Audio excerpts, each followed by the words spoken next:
Chapter 5 The Wisdom of the Parliament of Earl.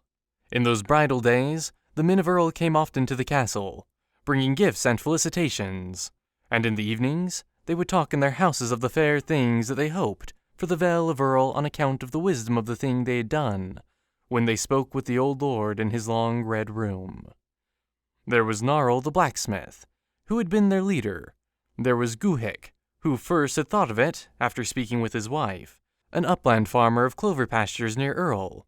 There was Nehic, a driver of horses. There were 4 vendors of beeves, and Oath, a hunter of deer, and Vlel, the master ploughman. All these and 3 men more had gone to the Lord of Earl, and made that request that had set Alveric on his wanderings. And now they spoke of all the good that would come of it. They had all desired that the Vale of Earl should be known among men, as was, they felt, its desert. They had looked in histories, they had read books treating of pasture, yet seldom found mention at all of the Vale they loved. And one day Guhic had said, "Let us all people be ruled in the future by a magic lord, and he shall make the name of the valley famous, and there shall be none that have heard not the name of Earl." And all had rejoiced and had made a parliament, and it had gone 12 men to the Lord of Earl, and it had been as I have told. So now they spoke over their mead of the future of Earl, and its place among other valleys, and of the reputation that it should have in the world. They would meet and talk in the great forge of Narl, and Narl would bring them mead from an inner room, and Threll would come in late from his work in the woods. The mead was of clover honey, heavy and sweet, and when they had sat a while in the warm room, talking of daily things of the valley and uplands, they would turn their minds to the future, seeing as through a golden mist the glory of Earl. One praised the beeves, another the horses, another the good soil, and all looked to the time when other lands should know the great mastery among valleys that was held by the Valley of Earl. And time that brought these evenings bore them away, moving over the Vale of Earl as over all fields we know, and it was spring again and the season of bluebells. And one day in the prime of the wild anemones, it was told that Alveric and Larizel had a son. Then all the people of Earl lit a fire next night on the hill, and danced about it, and drank mead and rejoiced. All day they had dragged logs and branches for it from a wild wood near, and the glow of the fire was seen in other lands. Only on the pale blue peaks of the mountains of Elfland no gleam of it shone, for they are unchanged by aught that can happen here. And when they rested from dancing round their fires, they would sit on the ground, and foretell the future of Earl, when it should be ruled over by this son of Alveric, with all the magic he would have from his mother. And some said he would lead them to war, and some said to deeper ploughing, and all foretold a better price for their beeves.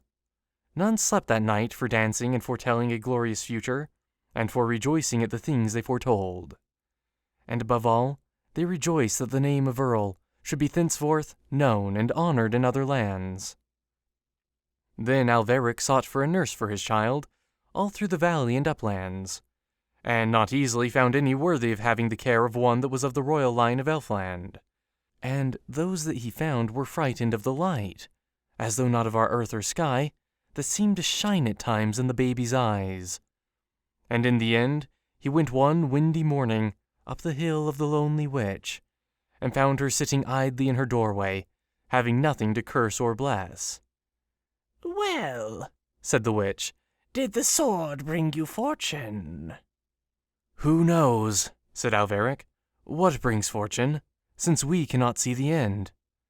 And he spoke wearily, for he was weary with age, and never knew how many years had gone over him on the day he traveled to Elfland. Far more, it seemed, than had passed on that same day over Earl. "Aye," said the witch, "who knows the end but we?" "Mother Witch," said Alveric, "I wedded the king of Elfland's daughter." "That was a great advancement," said the old witch. "Mother Witch," said Alveric, "we have a child, and who shall care for him?" "No human task," said the witch. "Mother Witch," said Alveric, will you come to the Vale of Earl and care for him and be the nurse at the castle? For none but you in all these fields knows aught of the things of Elfland, except the princess, and she knows nothing of earth. And the old witch answered, For the sake of the king, I will come. So the witch came down from the hill with a bundle of queer belongings. And thus the child was nursed in the fields we know, by one who knew songs and tales of his mother's country. And often, as they bent together over the baby, that aged witch and the Princess Lyrizel would talk together, and afterwards, through long evenings, of things about which Alveric knew nothing, and for all the age of the witch, and the wisdom that she had stored in her 100 years, which is all hidden from man, it was nevertheless she who learned when they talked together, and the Princess Lyrizel who taught. But of earth and the ways of earth, Lyrizel never knew anything. And this old witch that watched over the baby so tended him and so soothed, that in all his infancy he never wept. For she had a charm for brightening the morning, and a charm for cheering the day, and a charm for calming a cough, and a charm for making the nursery warm and pleasant and eerie, when the fire leaped up at the sound of it, from logs that she had enchanted, and sent large shadows of the things about the fire quivering dark and merry over the ceiling. And the child was cared for by Lyrizel and the witch, as children are cared for, whose mothers are merely human. But he knew tunes and ruins besides, that other children hear not in the fields we know. So the old witch moved about the nursery with her black stick, guarding the child with her ruins. If a drought on windy nights shrilled in through some crack, she had a spell to calm it, and a spell to charm the song that the kettle sang, till its melody brought hints of strange news from mist-hidden places. And the child grew to know the mystery of far valleys that his eyes had never seen. And at evening she would raise her ebon stick, and standing before the fire amongst all the shadows, would enchant them, and make them dance for him. And they took all manner of shapes of good and evil, dancing to please the baby, so that he came to have knowledge, not only of the things with which earth is stored, pigs, trees, camels, crocodiles, wolves, and ducks, good dogs, and the gentle cow, but of the darker things also that men have feared, and the things they have hoped and guessed. Through those evenings, the things that happen, and the creatures that are, passed over those nursery walls, and he grew familiar with the fields we know. And on warm afternoons, the witch would carry him through the village, and all the dogs would bark at her eerie figure, but durst not come too close, for a page boy behind her carried the ebon stick. And dogs that know so much, that know how far a man can throw a stone, and if he would beat them, and if he durst not, knew also that this was no ordinary stick. So they kept far away from that queer black stick in the hand of the page, and snarled, and the villagers came out to see, and all were glad when they saw how magical a nurse the young heir had.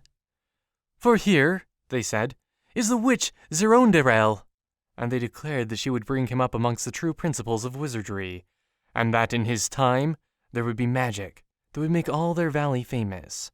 And they beat their dogs until they slunk indoors, but the dogs clung to their suspicions still, so that when the men were gone to the forge of Gnarl, and their houses were quiet in the moonlight, and Gnarl's windows glowed, and the mead had gone round, and they talked of the future of Earl, more and more voices joining in the tale of its coming glory, on soft feet the dogs would come out to the sandy street and howl. And to the high sunny nursery Lyrizel would come, bringing a brightness that the learned witch had not in all her spells, and would sing to her boy those songs that none can sing to us here, for they were learned the other side of the frontier of twilight, and were made by singers all unvexed by time. And for all the marvel that there was in those songs, whose origin was so far from the fields we know, and in times remote from those that historians use, and though men wondered at the strangeness of them, when from open casements, through the summer days, they drifted over Earl, yet none wondered even at those as she wondered at the earthly ways of her child, and all the little human things that he did, more and more as he grew. For all human ways were strange to her, and yet she loved him more than her father's realm, or the glittering centuries of her ageless youth, or the palace that may be told of only in song. In those days Alveric learned that she would never now grow familiar with earthly things, never understand the folk that dwelt in the valley, never read wise books without laughter, never care for earthly ways, never feel more at ease in the castle of Earl than any woodland thing that Thrall might have snared and kept caged in a house. He had hoped that soon she would learn the things that were strange to her, till the little differences that there are between things in our fields and in Elfland should not trouble her any more. But he saw at last that the things that were strange would always so remain, and that all the centuries of her timeless home had not so lightly shaped her thoughts and fancies that they could be altered by our brief years here. When he had learned this, he had learned the truth. Between the spirits of Alveric and Lyrizel lay all the distance there is between earth and Elfland, and love bridged the distance, which can bridge further than that. Yet, when for a moment on the golden bridge he would pause, and let his thoughts look down at the gulf, all his mind would grow giddy, and Alveric trembled. What of the end, he thought, and feared lest it should be stranger than the beginning. And she did not see that she should know anything. Was not her beauty enough? Had not a lover come at last to those lawns that shone by the palace only told of in song, and rescued her from her uncompanioned fate, and from that perpetual calm? Was it not enough that he had come? Must she needs understand the curious things folk did? Must she never dance in the road, never speak to goats, never laugh at funerals, never sing at night? Why, what was joy for if it must be hidden? Must merriment bow to dullness in these strange fields she had come to? And then, one day, she saw how a woman of Earl looked less fair than she had looked a year ago. Little enough was the change, but her swift eye saw it surely, and she went to Alveric, crying to be comforted, because she feared that time in the fields we know might have power to harm that beauty that the long, long ages of Elfland had never dared to dim. And Alveric had said that time must have his way, as all men know, and where was the good of complaining?